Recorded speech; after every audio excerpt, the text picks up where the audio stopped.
Pues nos da mucho gusto estar en esta ocasión dándoles a conocer que vamos a empezar en Key Capital nuestro podcast y la idea es ir pues poniendo varios temas sobre la mesa y pues ir dando también ciertas recomendaciones de lo que hacemos acá en Key Capital, soluciones que estamos seguros que pueden ser del interés de toda la gente que nos ve. En la mesa estamos Rodrigo Gómez Alatorre, Diego Tarrats y yo, que soy Leopoldo Reina, y los tres estamos dentro de Key Capital en distintas funciones. Diego está en la parte del asset management y Rodrigo y yo estamos mucho más en la parte comercial. Y bueno, la idea es pues arrancar con esta primer plática, a ver cómo nos va. En donde pues vamos a hablar principalmente de tres temas de interés y el primero que queremos tocar es el tema de cómo está, cómo está el tema de las tasas de interés hoy en el mercado, ¿no? ¿Qué está sucediendo con los movimientos en las tasas de interés, tasas en Banxico, hasta dónde pueden llegar, de dónde venimos, y eso cómo está impactando en las soluciones que tenemos hoy para nuestras estrategias en Key Capital? Entonces, pues la primera pregunta que yo pondría aquí sobre la mesa, después y dando oportunidad de que si ustedes quieren presentarse, perdón. Eh, el primer tema y la primera pregunta sería, a ver, las tasas vienen bajando, ¿no? Del año pasado. Fue cuando iniciaron eso que se le llama un ciclo de baja de tasas de interés. Y la gran pregunta es hasta dónde van a llegar, ¿no? Y si quieren, dividimos entre Estados Unidos y México. Esa es la primera parte que vamos a tocar. Entonces, pues bueno, si quieren, dejo los micrófonos para que Rodrigo y Diego se presenten. Hombre, pues muchas gracias, qué gusto estar aquí. Como bien dijo Polo, yo soy Rodrigo Gómez y muy emocionados de empezar este podcast de Key Capital. ¿Qué tal? ¿Cómo están? Un gusto saludarnos. Soy Diego Tarrats y mi labor aquí en esta mesa será tratar de orientarlos en el mundo de las inversiones. Eso es lo que hacemos activamente diario con nuestros clientes y pues poder transmitírselos a ustedes es muy importante y esperamos hacerlo así. Pues muy bien. Pues ahí está, a ver, ¿quién arranca? Yo ponía sobre la mesa este tema de que las tasas de interés, pues hace un año estaban bien atractivas, tasas del 11,5%. Empezó un ciclo de tasas a la baja, ¿no? Hubo varias recortes ahí por parte del Banco de México. También en Estados Unidos veníamos de tasas del 5%, 5,5% incluso, si no mal recuerdo. Y bueno, pues ahorita estamos en tasas de 3,50, 3,75. Coincide con que hoy hay un anuncio importante por parte de la Reserva Federal en Estados Unidos para ver si mantiene o baja las tasas.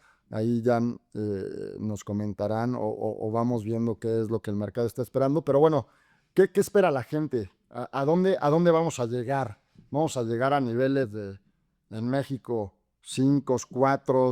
Esa es la gran pregunta. Sí. ¿Y cómo ven? Si quieren, empezamos contigo, Diego. ¿Qué, Perfecto. qué opinas? A ver, yo creo que y muchos de nuestros clientes, y ahorita lo platicamos, Rod, pero venimos de una construcción de portafolios hace 2 años donde las tasas, como bien decías, Polo, estaban en el orden del 11%, ¿no?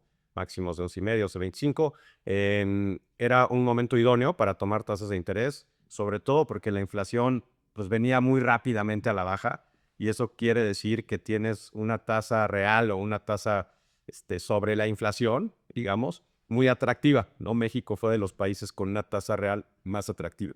Y por eso implementamos en nuestras estrategias, que es lo que queríamos, tener una buena base de tasas de interés con la cual podíamos navegar por lo menos 1 año y medio o 2 años tranquilamente, ¿no? Creo que el vicio... Aprovechando esas tasas altas. aprovechando esas tasas altas, ¿no? Creo que ese vicio para nuestros clientes es ahora un problema, ¿no, Rod? Hemos estado platicando con varios de ellos y nos dicen, oye, ¿qué pasó?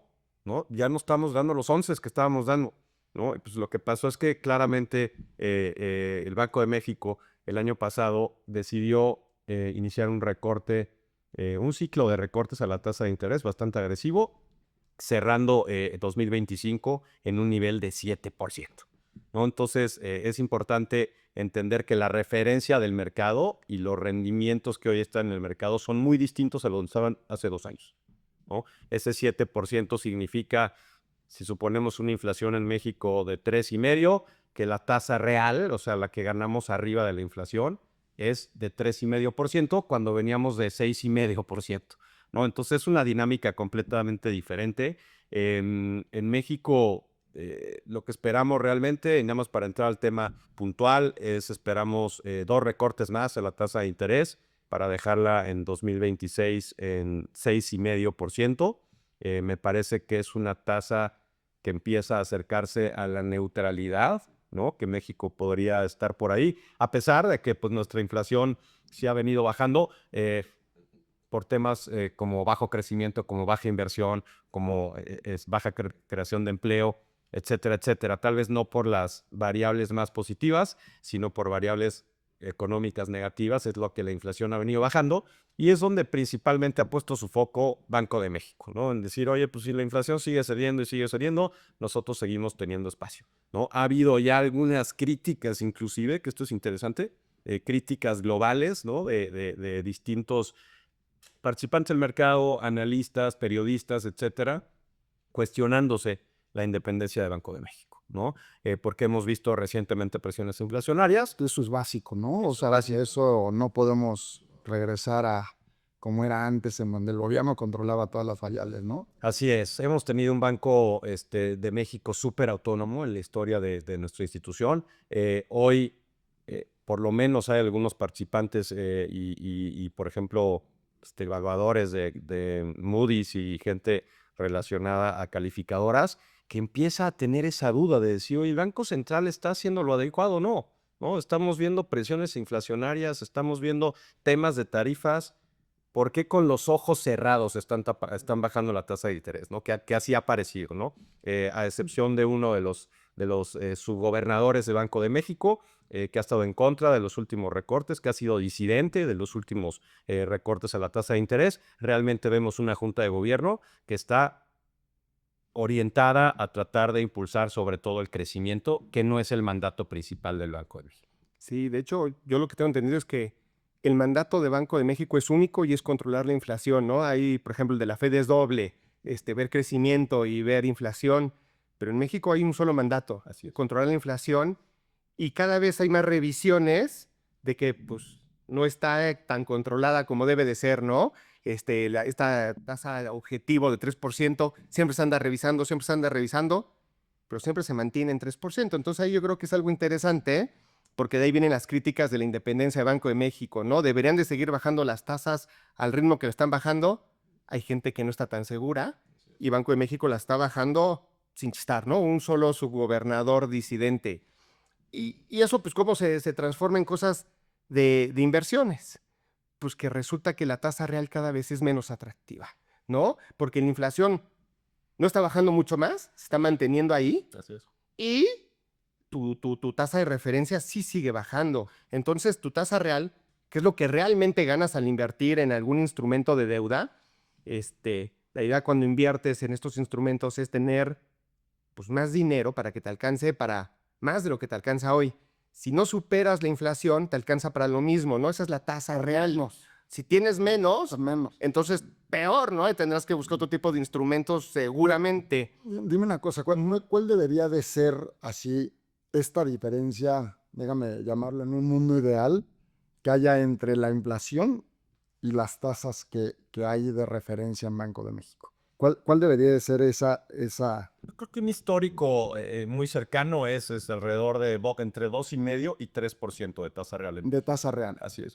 O sea, por abajo de ese 3%, 2,5%, ya estás muy apretado, ya. Estás apretado y pierde apetito el inversionista, ¿no? El inversionista global que voltea y dice, ¿dónde está la tasa real más rica?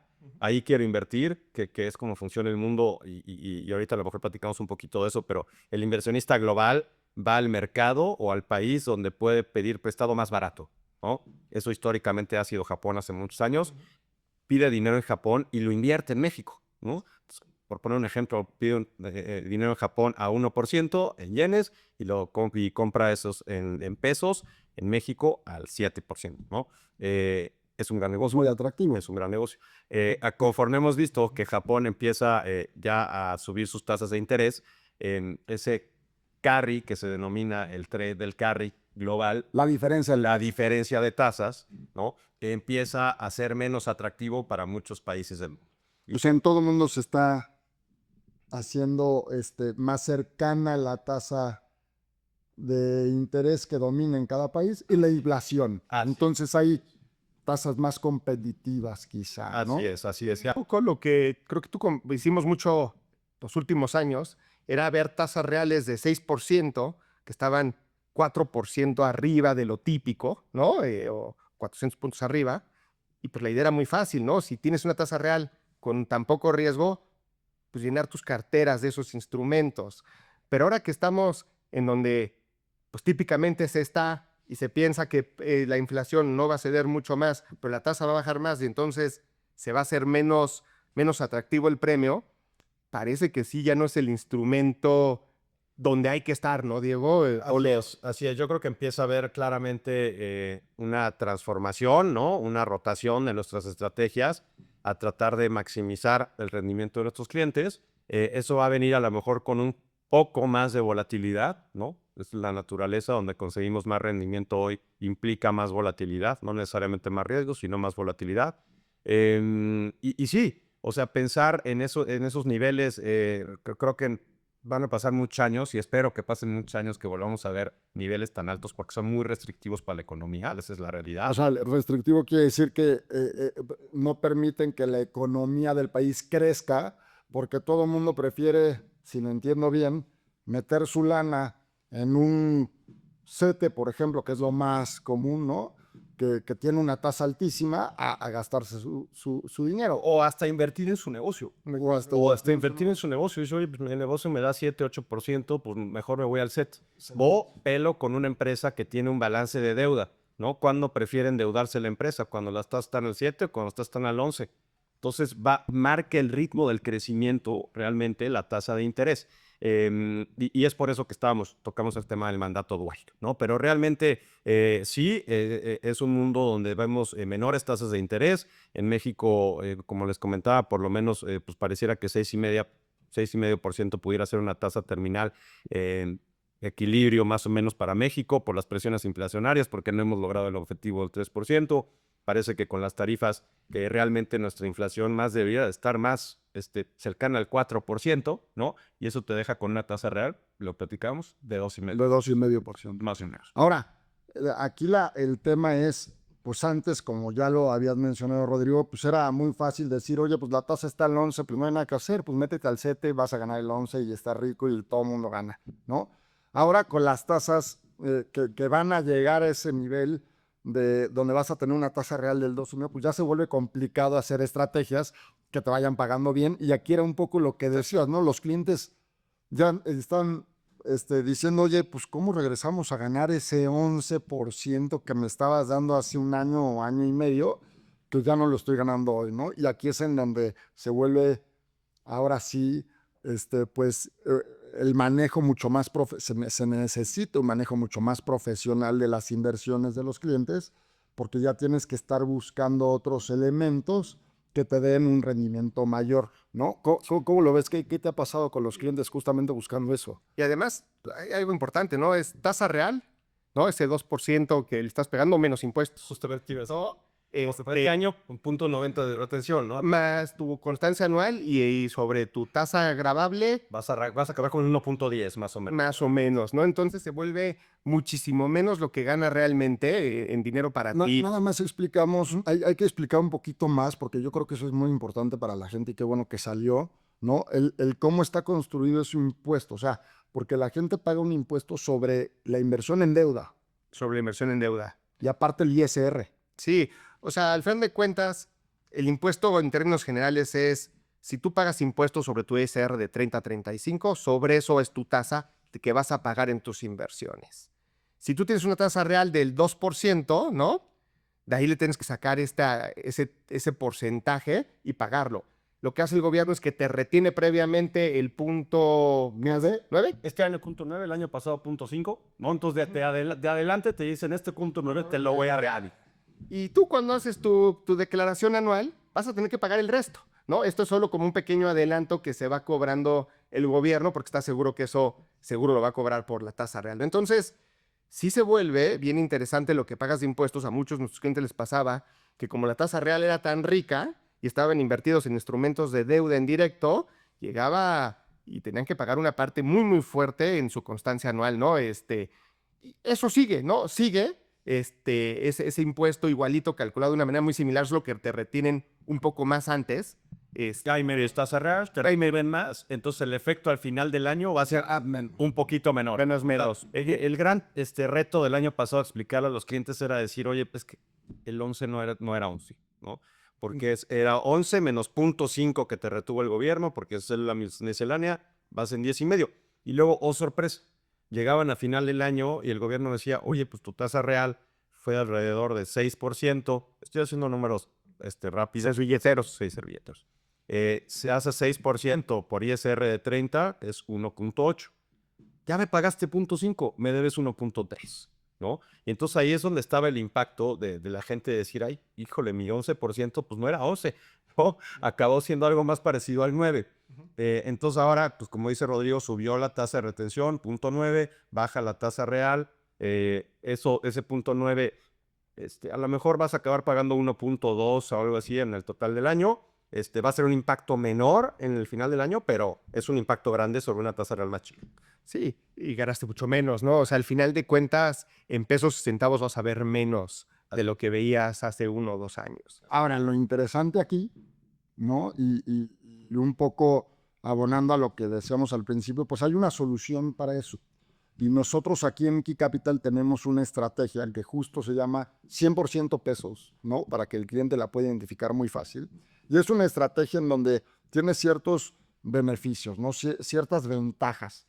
La primera de ellas, y si quieren nada más para no llevarnos mucho tiempo y poder también tocar otros temas de interés, es una estrategia que tiene mucha diversificación, ¿no?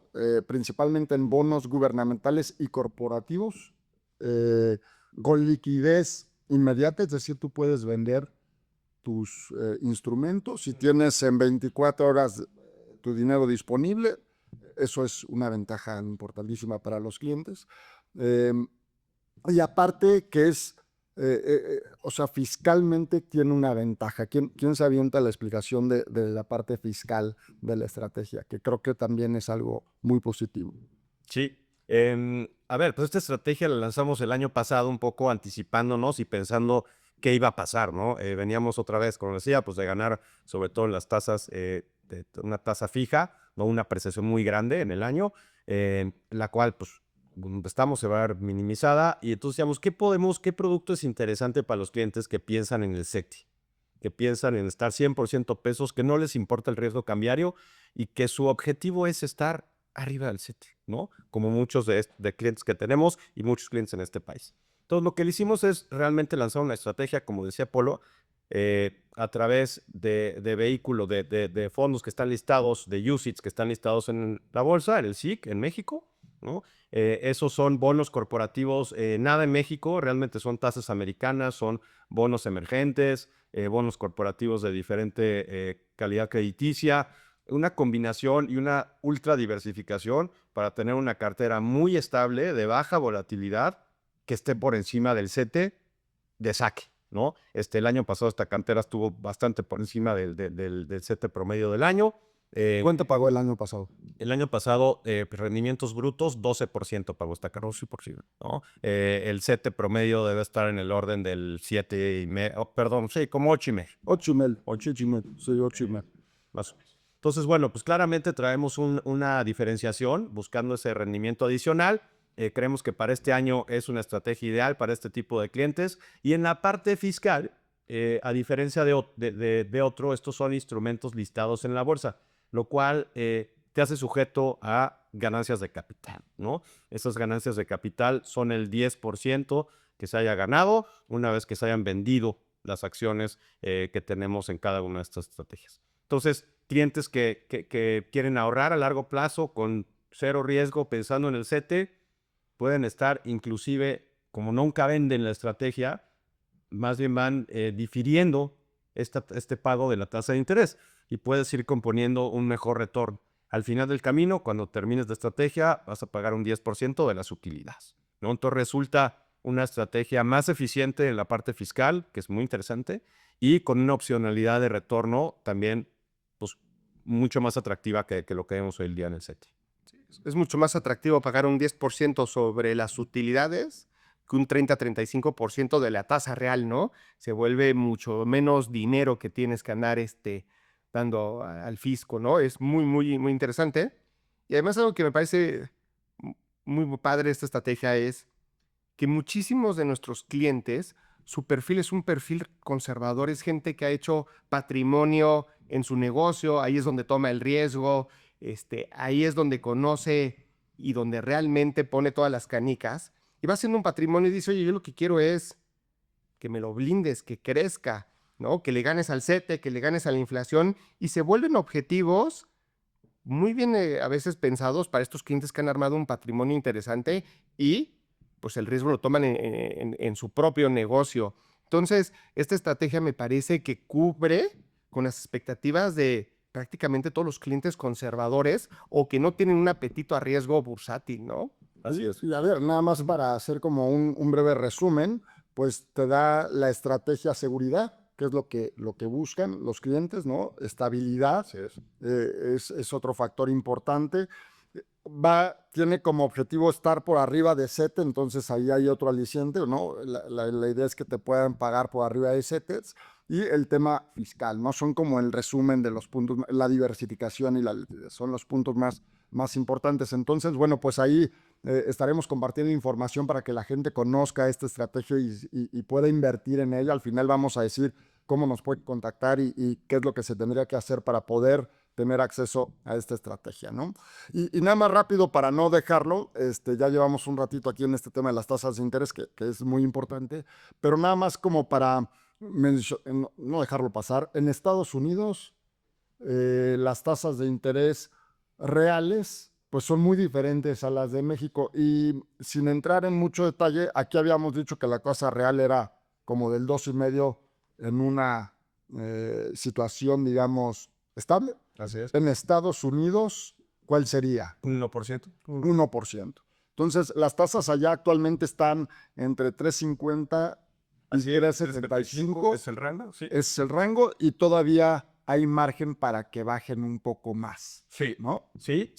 Ahí yo creo que la duda es más grande porque lo que hemos visto realmente es una aceleración en el crecimiento de Estados Unidos, ¿no? Y esto viene, ahorita vamos a estar un poco más al tema seguramente cuando entremos a bolsa, pero ha habido una aceleración en el crecimiento de Estados Unidos y el mandato de la Reserva Federal en Estados Unidos es controlar inflación, pero también impulsar crecimiento, ¿no? Entonces tiene esas dos palancas con las que están navegando todo el tiempo. ¿Qué ha pasado con la inflación? La inflación en una trayectoria de baja está también lejos del objetivo del Banco Central en Estados Unidos, que es de 2%, está más en el orden del 3% de las últimas lecturas que hemos visto, o abajito de 3%, pero no se ha logrado el objetivo, ¿no? Entonces el Banco Central dice, oye, pues el país está acelerando, el crecimiento está Por un lado sí vamos bien, vamos bien, ¿no? más crecimiento, más inflación. Tendré que seguir bajando tasas o no. Pero realmente lo que pasó el año pasado es que la Reserva Federal tuvo muy clara la variable sobre la cual iba a decidir bajar las tasas de interés y fue empleo, ¿no? El empleo es un indicador temprano también de actividad económica. Ves poco empleo, no supones que va a haber mucho crecimiento económico, ¿no? Ves una tasa de desempleo alta, es un freno para la economía, claro. Te preocupó un poco, pero se han suavizado un poco, ya ha estado ya en niveles mucho más aceptables el empleo, entonces podría ser una variable que hoy ya no preocupa tanto, quizá. Sí. ¿Cómo ves? A ver, o sea, lo que ha pasado es que realmente sí está medio frío el mercado laboral, ¿no? Es un mercado muy activo en Estados Unidos, se genera una cantidad de empleos brutales. Durante los últimos 2 o 3 años creo que se generaban 250,000 empleos semanales. Una cosa así muy impresionante. Lo que hemos visto son lecturas mucho más chiquitas, ¿no? O incluso pérdidas de empleo ya. Y creo que lo más importante, ya cuando ves un poco la dinámica del empleo en Estados Unidos, es que las empresas no están corriendo, nada más no están contratando, ¿no? Entonces, eso no te aumenta tu tasa de desempleo porque no están corriendo, pero no hay una nueva generación, ¿no? Sí, hay más gente integrándose al mercado laboral, ¿no? Sí tienes ese déficit. Hay más gente integrados en el mercado laboral, al mismo tiempo hay menos, el tema migratorio, ¿no? Ha hecho que haya menos gente en el mercado laboral, el tema de tarifas, las empresas un poco más a la defensiva viendo qué va a pasar con las tarifas, es una dinámica muy complicada, pero me parece que sigue siendo el tema de empleo algo que el Banco Central en Estados Unidos tiene en la cabeza, que es la variable con la que todavía se sigue sintiendo cómodo para seguir tomando decisiones, a menos que la inflación... Y cuidar la inflación, ¿no? Cuidar la inflación porque aparentemente el crecimiento era... Y otra variable importante, ¿no? Aunque la Fed también es autónoma, hay constante presión del presidente de Estados Unidos, ¿no? Que él interesa ahora. A él le interesa que estén bajando un poco las tasas porque su deuda se vuelve muchísimo menos cara, ¿no? Entonces, aunque me parece que la Fed ha tenido una autonomía y ha marcado el rumbo, si hay una presión importante del presidente de Estados Unidos, que además sabe cómo ejercer presión, ¿no? Ese es como Bueno, es algo una guerra que sabe hacer, ¿no? ya es así descarado, ¿no? Incluso hay un tema que si quieren lo dejamos para otro podcast, ¿no? Pero lo que está sucediendo hoy entre Donald Trump y el presidente de la Reserva Federal de Estados Unidos, Powell, pues ya es una guerra así totalmente frontal y tienes que bajar las tasas y el otro, oye, no, pues a ver, espera. En fin, haciendo su chamba. Ahí hay tema que podemos dejarlo muy fácil. Es otra variable, ¿no? Debería de no influir, pero me parece que sí influye. Y tienes toda la razón, porque viene un cambio en la cabeza de la Reserva Federal. Jerome Powell deja el cargo. Tan pronto como la primera mitad del año vamos a tener un nuevo presidente de la Reserva Federal. Las propuestas por el presidente Donald Trump son economistas con una visión más laxa, ¿no? Que tienden a querer mantener tasas bajas, ¿no? Que eso es justo lo que quiere el presidente Trump. Entonces, un poquito nada más para resumir qué esperamos en Estados Unidos. Es una incógnita grande, pero el año pasado esperábamos 3 y estábamos muy fuera del consenso. El consenso cuando arrancó el año era un recorte a la tasa de interés y durante cada semana iba cambiando, ¿no? Las expectativas fueron por todos lados. Nosotros quedamos con 3, fueron 3 recortes. Estábamos nosotros muy claros con el tema del empleo, que era la variable principal, y así fue. Este año yo diría que el consenso del mercado trae un recorte, ¿no? 25 puntos base. Nosotros traemos 2. Traemos 2 recortes otra vez, ¿no? Entonces creemos que este año la tasa en Estados Unidos terminal pudiera ser de 3%. 3% y en México 6,5%. Bueno, a lo mejor chances de 6.25, pero o sea, si me decimos. Pues ahí está, no nada más para que haya como referencia para nuestros clientes esas tasas. Esas son las referencias. A la gente que invierte en bonos, que invierte de la manera más pasiva, tengan en mente que esa es su referencia, ¿no? Rendimientos del orden del doble dígito no vale estar. No. Sí. Tener expectativas claras. Oye, y bueno, pues aquí esto es respecto al tema de las tasas de interés, y hay otro gran tema que a nuestros clientes en cada cita que tenemos siempre sale, siempre les preocupa, siempre quieren saber cómo va a cerrar el mercado accionario, ¿no? Sobre todo en Estados Unidos, que es en donde pues es el mercado más activo, en donde nuestras estrategias también están soportadas un poco, con diversificación en otros temas, pero principalmente, ¿no? Llevamos ya, si no me equivoco, 3 años de crecimientos constantes. Si este año el Standard & Poor's vuelve a crecer, sería el cuarto, ¿no? Después, evidentemente, del bajón que hubo ahí post-pandemia y demás, ¿no?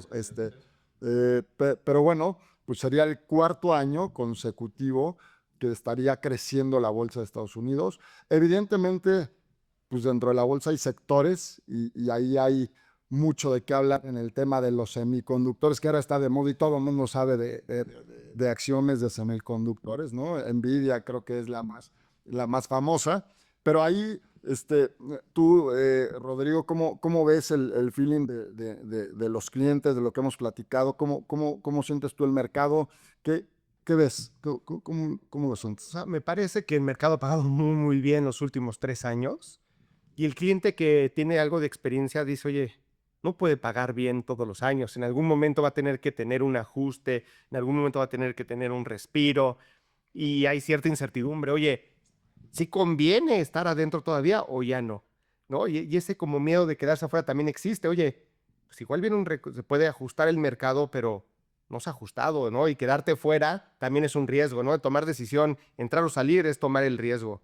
Y, y, y ese creo que es la incertidumbre que muchos clientes tienen, ¿no? Si ya está muy caro o no está muy caro. Y yo creo que ahí nos podrán dar un poquito más de guía, tú, Diego, tú, Polo, pero pues, también lo que pasa es que estas empresas que están demasiado caras siguen vendiendo cada vez más y siguen vendiendo más. Entonces, esa primer gran duda es, ¿hay una burbuja o no hay una burbuja? ¿No? Porque de que está caro, ¿no? Eso no creo que haya duda. La gran duda que tienen los clientes es, ¿hay una burbuja o no hay una burbuja? Y depende mucho de las ventas de estas empresas tipo Nvidia, ¿no? O quizá el crecimiento que ha tenido la bolsa en estos 3 años está sustentado porque las empresas se están vendiendo y pues aparentemente, o más bien, quizá no está caro, ¿no? Quizá está en un precio justo. Coco, ¿en dónde estamos, Diego?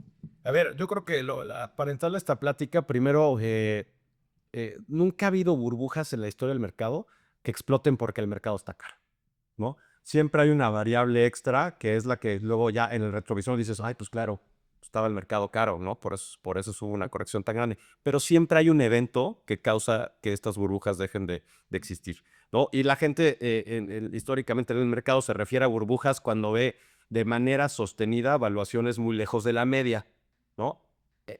Sí estamos ahí, ¿no? O sea, hemos ya tenido 3 o 4 años con valuaciones sostenidas encima de la media histórica, ¿no? ¿Qué es diferente, ¿no? En la taxonomía de la burbuja, ¿qué es diferente? En el .com, en el 2000, cuando vimos esta burbuja de Internet brutal, Cuando nació el Internet. cuando nació el Internet, que es una de las grandes correcciones históricas del mercado, las empresas que eran las líderes de ese momento, muy pocas generaban ingresos, ¿no?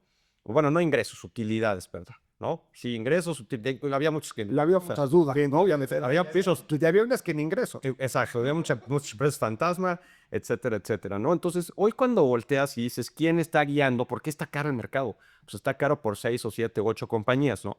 ¿Cómo están estas 7 u 8 compañías? Están en una mucho mejor posición que si lo comparas contra el 2000. Estas compañías no solo generan ingresos, generan utilidades extraordinarias, crecen a doble dígito, tienen capacidad de invertir capital y sobre ese capital generar nuevas utilidades. Varios trillones de dólares. Son dominantes en lo que hacen, ¿no? Dominan la actividad, digamos, de tecnología, dominan la actividad de innovación, dominan la actividad de muchas cosas en la vida diaria.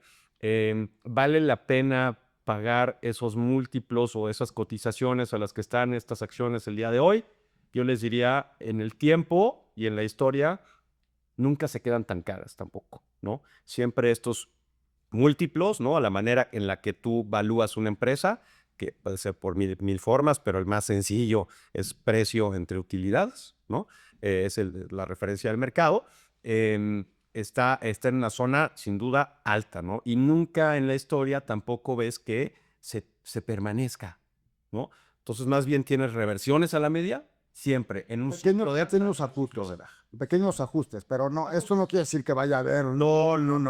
Para nada, no estamos esperando a que sea un año de menos 15% en la bolsa, por supuesto que no. Nada más les diría más bien que como lo vemos es que los ciclos alcistas, que duran mucho más que los ciclos bajistas, ¿no? Que es algo importante y por eso desinvertirse. 5 o 7 años, ¿no? Creo que duran. En promedio, sí, digamos 5 años, 7 años, depende, pero sí, versus los ciclos bajistas que son pues, de menos de un año, ¿no? Por lo general. Por lo general. Entonces, de saque, como decía Rod, pues uno de los grandes riesgos más bien es quedarte fuera, ¿no? Porque en la historia los ciclos alcistas son mucho más grandes. Luego, entre más tarda el ciclo alcista, la maduración más bien del ciclo alcista, van bajando los retornos esperados. Eso sí es la normalidad. ¿Qué ha pasado? Lo que estamos platicando ahorita. El retorno de Estados Unidos del año pasado fue grandioso. Sí, fue el menor de los últimos 3 años, ¿no? Que es lo que platicábamos también el año pasado. Estamos esperando rendimientos, muy buenos rendimientos, pero no de la magnitud de las que veníamos, ¿no? Y así es como vas viendo cómo se define el ciclo del mercado alcista. Y yo creo que hay 2 cosas más, ¿no? Tú cuando compras una acción, lo que estás esperando es ser parte del negocio futuro, ¿no? y por eso a veces estás dispuesto hasta a pagar varios años de evaluación adelantado, porque tú estás pensando en que este negocio va a crecer. No estás comprando el negocio pasado, estás comprando el crecimiento futuro, Así es. ¿no? Y bajo esa idea, me parece que varias de estas empresas de las 7 magníficas traen una inversión. Si tú te pones a ver, todas invierten una fortuna en desarrollo para tener más negocio futuro, ¿no? Entonces, todo este tema de inteligencia artificial, que necesita una inversión muy, muy, muy importante, parece que estas mismas 7 emisoras se van a quedar con gran parte de ese negocio futuro, que hoy todavía ni existe, ¿no? Hace algunos años lo platicamos con clientes, oye, pues si estuvieras en el año 2000 y alguien te dijera, inviértete en empresas de tecnologías de la información, te hubiera ido muy bien. Y a lo mejor parece que eso está ahorita, ¿no? Inviértete en empresas de inteligencia artificial que están invirtiendo ellos mismos en desarrollo una cantidad importantísima de dinero y que puede ser que haya nuevos negocios que ni siquiera entendamos, ¿no? Google empezó como un motor de búsqueda y hoy tiene miles de negocios y puede tener negocios muy distintos a futuro con toda esta inversión. Entonces, parece que el riesgo de estar desinvertido puede ser mayor a no estar invertido, ¿no? Y no quiero ser demasiado optimista o no pretendo ir en contra de lo que se ha dicho aquí, ni mucho menos, pero entonces también podría haber quizá una tesis o espacio para una tesis con este tema de haciendo la comparación de las burbujas, ¿no? De la burbuja que aparentemente hay hoy en los semiconductores versus la burbuja de lo que pasó en el año 2000 con el tema del Internet, ¿no? Así es. Y la pregunta es, pues estamos empezando la burbuja o ya estamos en la parte más alta de la burbuja, ¿no? Y ahí hay mucho debate y hay gente que opina que sí, que no. Yo como que me estoy tratando de concentrar en un dato muy específico, nada más para quitarme el ruido, ¿no? De todo lo demás.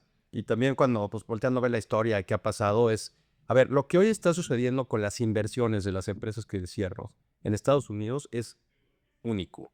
Nunca habíamos visto un CAPEX, una inversión de Tanto dinero y invertir en la empresa para generar más utilidades hacia el futuro. Nunca habíamos visto un CAPEX tan alto en la historia de Estados Unidos.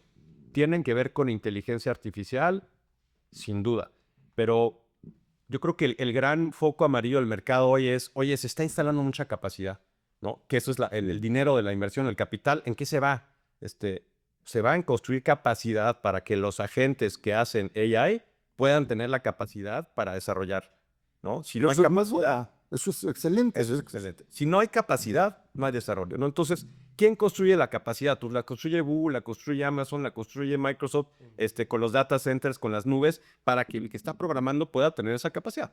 El avance y la cantidad tan grande de capital que está invirtiendo para este desarrollo, esa es la duda, que la gente diga, oye, ¿es mucho? ¿Es poco? ¿Nos va a alcanzar? ¿No nos va a alcanzar? ¿Se va a utilizar o no se va a utilizar? ¿No? O sea, hay tantas incertidumbres y tantas incógnitas alrededor de inteligencia artificial, que es algo que vamos aprendiendo día a día, que entonces la duda está en si la capacidad que se está instalando se va a usar o no, ¿no? Esa es una de las más grandes. Y entonces, atando al punto, al dato que estoy viendo yo, como de dónde está la burbuja, temprano, tarde, lo que me ha gustado ver es este ciclo de CAPEX, ¿no? Entonces, históricamente, cuando ves otros ciclos de crecimiento y las empresas le están metiendo, hay un año donde tienes el pico del CAPEX, ¿no? Digamos, donde todas las empresas hicieron su máxima inversión ese año. Históricamente, entre 12, 18 meses después de ese pico, es cuando vienen las correcciones. Y la duda más grande, y esto es creo que una visión completamente fuera de consenso, pero es la que yo me cuestiono todos los días, es si el año pasado fue el pico del CAPEX. Lo que les puedo decir es que el 95% de la gente dice que no, que todavía vamos a ver un año de mayor CAPEX. Eso abonaría al ciclo que estamos tratando de identificar nosotros sobre la burbuja hasta temprano o tarde. En ese caso estaría temprano. Pero si no vemos un año de esta inversión de capital por encima del pasado, creo que podemos empezar a... Hay un foco. Creo que podemos empezar Una red flag ahí. que podemos venir a un ciclo. Y hay otro tema interesante, ¿no? O sea, no es el único sector que existe, ¿no? Está el tema de energía, que se necesita con este tema muchísima energía para poder tener manteniendo funcionando esta infraestructura. Hay un sector financiero que necesita también estar muy vibrante para que la economía crezca. Hay varios sectores, ¿no? El de healthcare, que está muy atrasado, ¿no? Que son sectores que parece que no están tan caros, ¿no? Y que pueden crecer porque se va a necesitar de todo esto, ¿no? Entonces, eso también es un tema, o sea, no toda la bolsa en Estados Unidos está igual de cara y sigue habiendo oportunidades y además puede haber oportunidades en otros países, o sea, me parece que el tema de hoy invertir en acciones puede dar todavía un buen rato, porque no solo está este sector que ha pagado una locura los últimos años, sino hay otros sectores que pueden pagar muy bien, ¿no? 100%, no puedo coincidir más. Creo que este año se trata de tratarse, o sea, de mantener una estrategia donde sí vamos a participar del crecimiento de estas tecnológicas. Me costaría mucho trabajo decirle a nuestros clientes, oye, no, ¿qué crees que nosotros no invertimos en Google? No invertimos en Amazon. Me costaría mucho trabajo, ¿no? La verdad, no tendría una justificación ni siquiera correcta para hacerlo. Entonces, vamos a seguir participando de eso, pero ¿de qué se trata este año? Se trata de tratar de hacer el riesgo así, ¿no? En lugar de tenerlo más concentrado en donde vemos que es la zona atractiva, pero al mismo tiempo cara, ¿no? Donde todo el mundo invierte. Donde todo el mundo invierte, todo el mundo está, a tratar de hacerlo así. Que nos gustan las small caps, las empresas de pequeña capitalización, han sido un zombie. eh, Claramente ha sido un recorrido mucho más beneficioso para las empresas que crecen a doble, triple dígito, que para las small caps que tienen balances que deben mucho dinero, digamos, les cuesta mucho más trabajo crecer a ese ritmo. Financiarse con tasas altas. Financiarse con los camos, podemos tener ahora tasas. Todo parece un entorno más atractivo para las empresas de baja y mediana capitalización. Podría Ajustado a dónde está.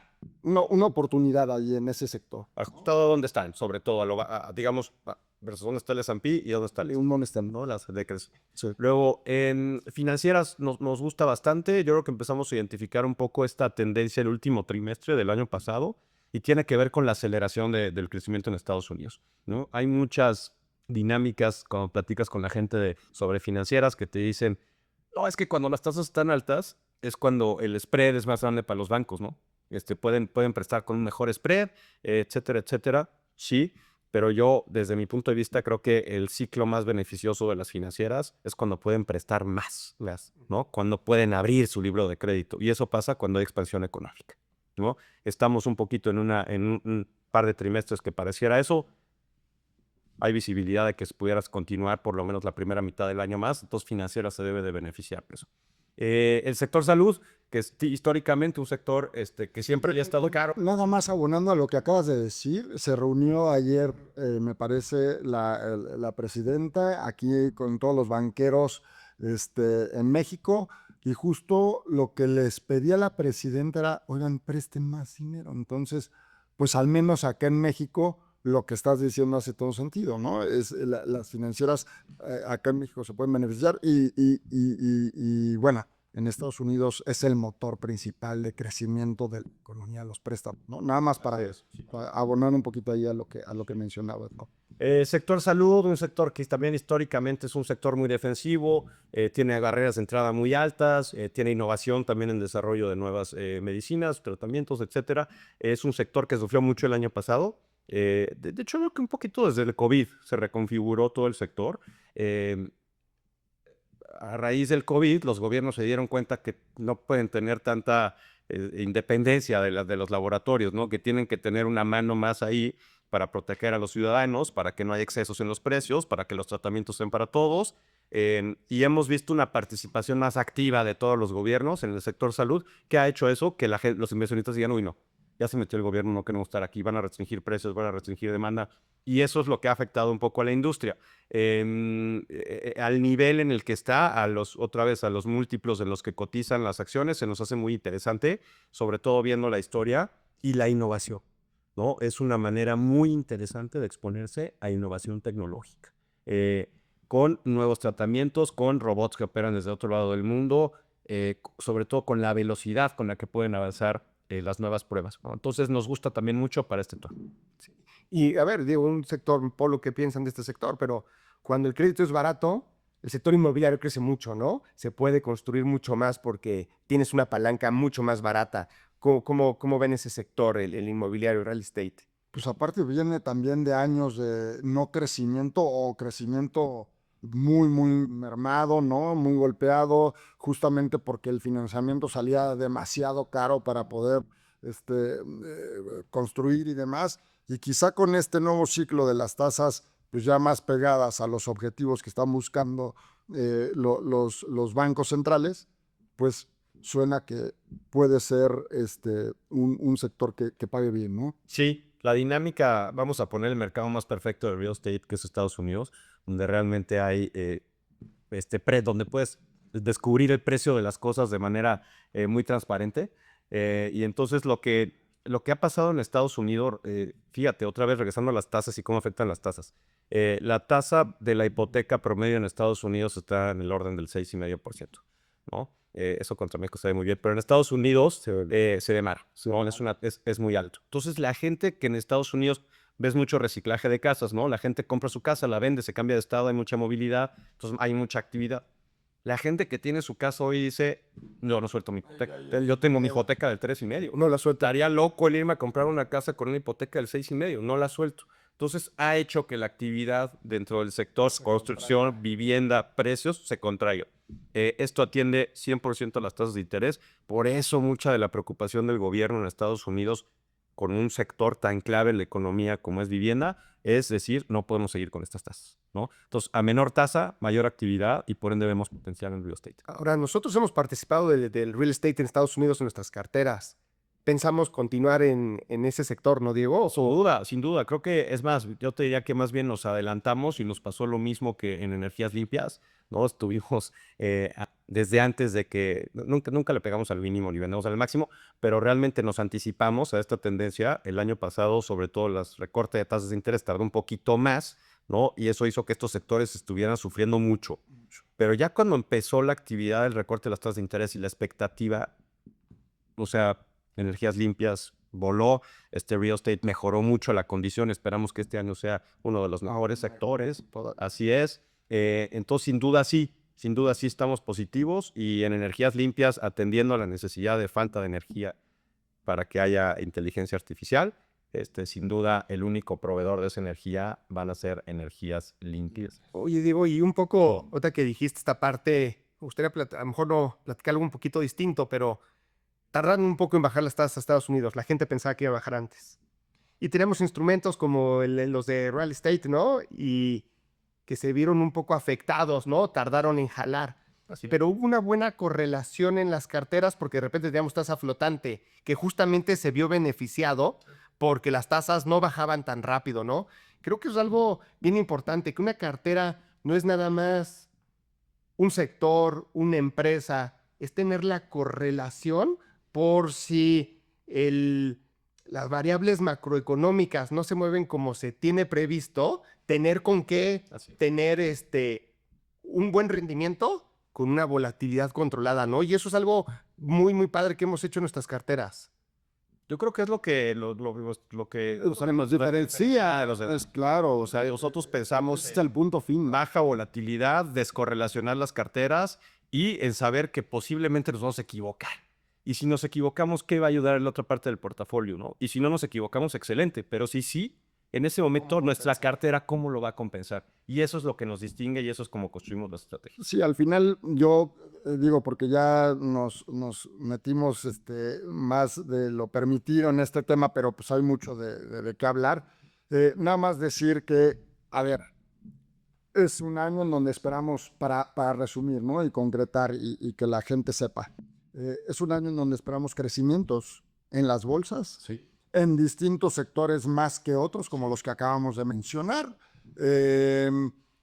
Cuestionar nada más ahí si toda la inversión que se ha hecho para el futuro ya llegó a su máximo y entonces probablemente pueda venir para el 2027 alguna corrección, lo estaremos viendo, pero de entrada aparentemente todo indica que va a ser un año todavía de crecimiento, Sí. ¿no? De tener utilidades quizá promedio, ¿no? Perdón por interrumpir, pero nada más un dato importante que no dijimos en toda esta plática porque ha estado muy divertido, pero la expectativa de los analistas en Estados Unidos para el Standard & Poor's este año es del 11%. Promedio, ¿no? Ahí está más. Poquito arriba del promedio histórico, poquito abajo del promedio de los últimos 100, ¿no? Y se espera que Estados Unidos las utilidades crezcan a doble dígito otra vez. Y dentro de las regiones, Asia es donde se espera más crecimiento en las utilidades. Y es por eso que nosotros hemos estado también enfocados en China. Un chincho, así es. Pues muy bien. Ahí también las estrategias que tenemos están invertidos evidentemente en estos sectores, ¿no? El inmobiliario, el de salud, tecnológico, robótica, en fin, traemos una diversificación muy importante, también en Standard & Poor's, por supuesto. Yo creo que sería bueno darlas a conocer y que pues cualquier persona que esté interesada nos pueda contactar. Vamos a dejar al final los datos nuevamente, ¿no?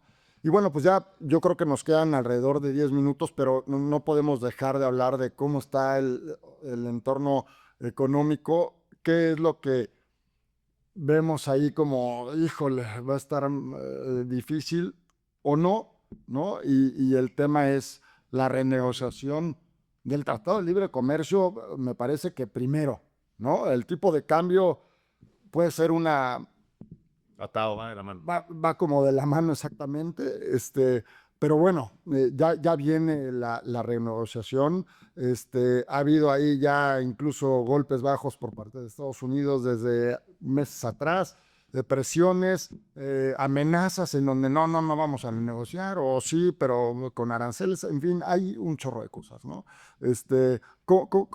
¿Qué piensas? Digo, ¿sí es algo que nos preocupa, no nos preocupa? ¿Está solucionado? ¿Sí vamos a llegar a un acuerdo? ¿Cómo ves este tema? Sí. Como lo veo es que obviamente Estados Unidos tiene a su merced en esta renegociación o renovación del Tratado de Libre Comercio, tiene a su merced a Estados Unidos, a México y a Canadá. ¿Por qué? El 85% de las exportaciones que hacemos los mexicanos va para Estados Unidos. El 75% de las que hace Canadá va para Estados Unidos. Y del otro lado es como 1%, ¿no? O sea, no es como que Estados Unidos dependa de exportarnos a nosotros, realmente no. Es más, Estados Unidos no depende tanto de la exportación, sino su mercado doméstico es súper fuerte, ¿no? Así es, así es. Que le dan Ahí en todo el mundo le quiere vender. que es una ventaja para ellos en estas negociaciones. Así es, así es. Entonces esa es la primera. Claramente tenemos en la presidencia de Estados Unidos a un presidente que sus técnicas de negociación son muchísimo más terroristas, duras, que lo que hemos visto en otros años, en los más siquiera menos, más, si existiera la diplomacia. Pero sí, realmente va a ser una negociación difícil. El gran riesgo, el riesgo es que no haya un tratado de libre comercio, ¿no? Que se cancelara, no lo vemos claramente. Hay otras dos opciones, una que se reiterara o se renovara por otros 16 años, tampoco lo vemos, ¿no? No bajo las mismas condiciones. No bajo las mismas condiciones. Y la tercera, que es la más probable, es que se mantenga ahí en un modo de revisión y cada año se esté revisitando Con ajustes. Con ajustes al Tratado de Libre Comercio.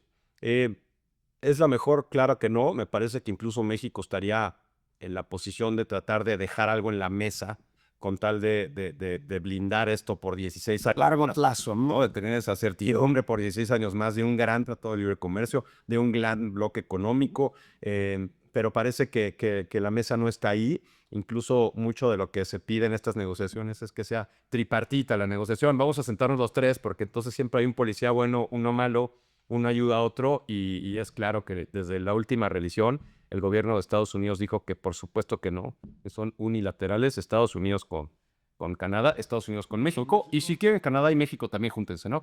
Pero nosotros las hacemos independientes.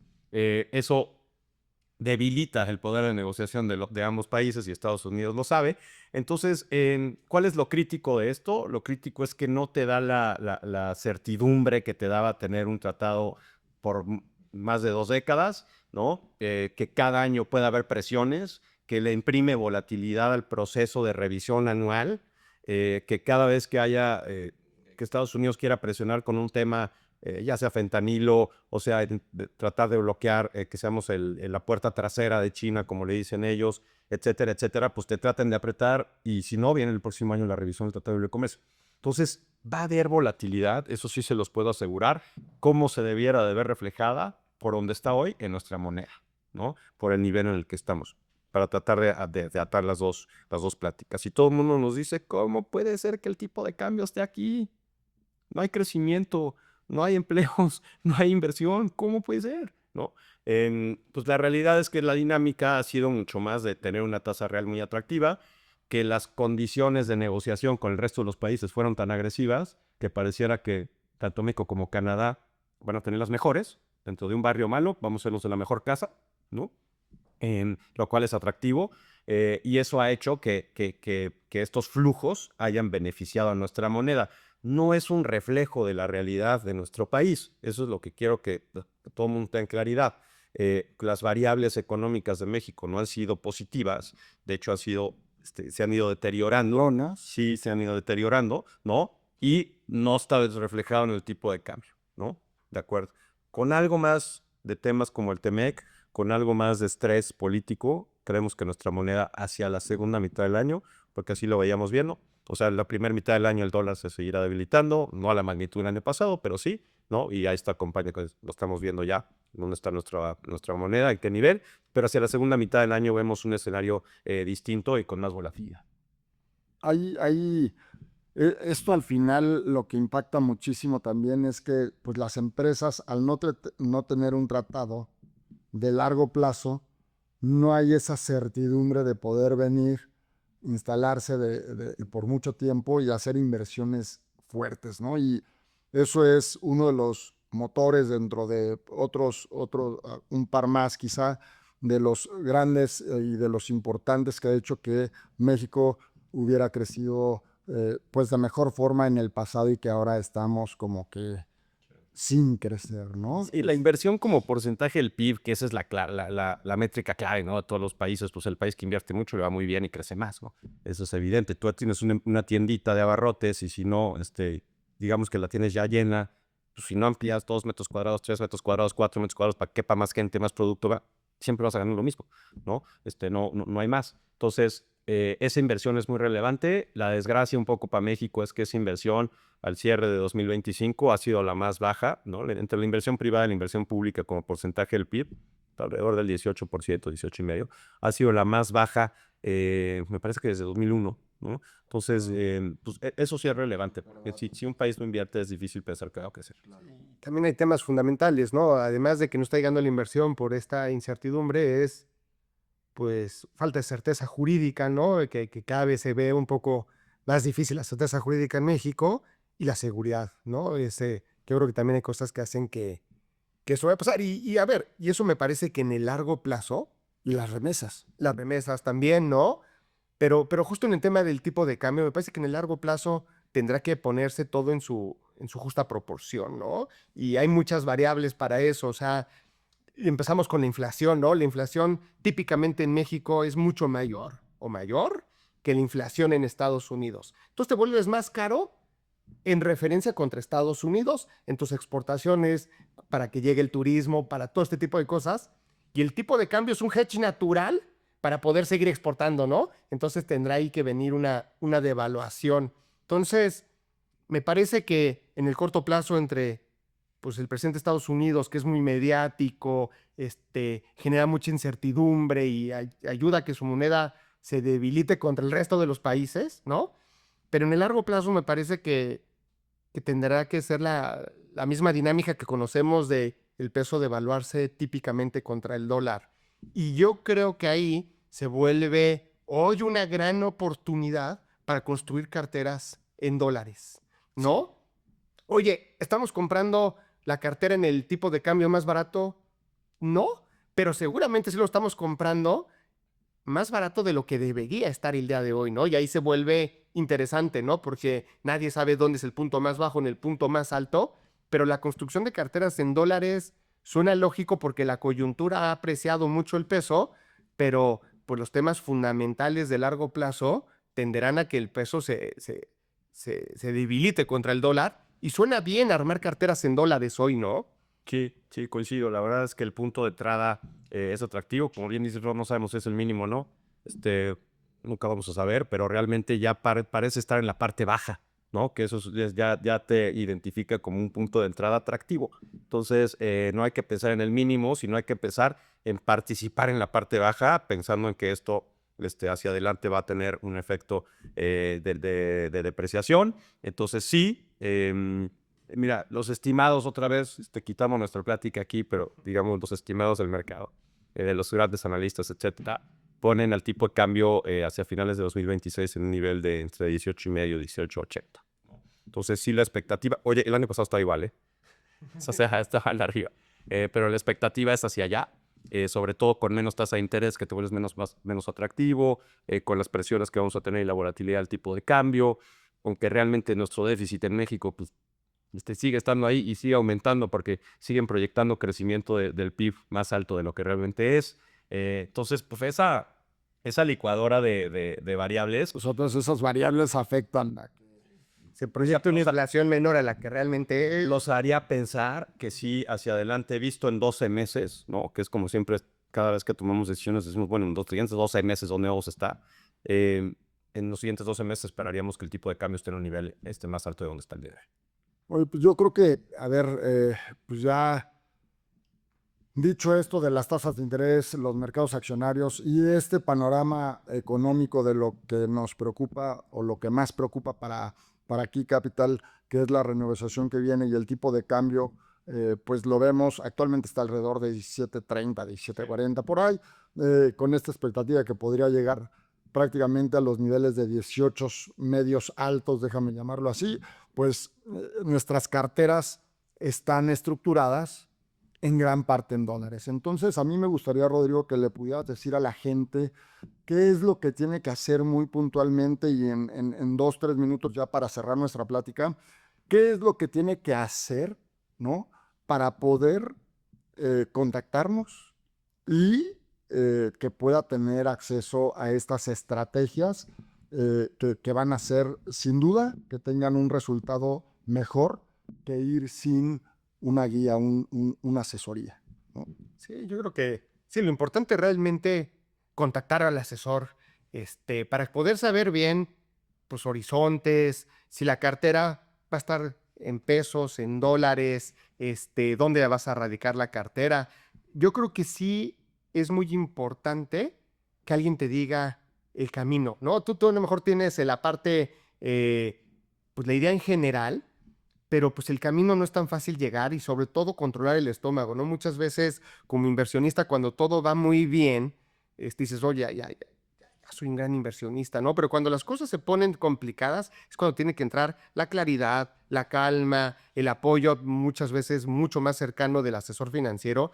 Yo creo que lo mejor es sí contactarnos directamente, contactar a uno de nuestros asesores, a nosotros directamente, para poder armar algo a la medida, ¿no? O sea, no es lo mismo tomar solo la estrategia de pesos en deuda, que para muchos clientes sin duda va a ser la estrategia, pero habrá clientes que necesiten ciertas acciones, pero en qué sectores, en qué países, en qué moneda. Eso es muy importante definirlo en conjunto con el asesor.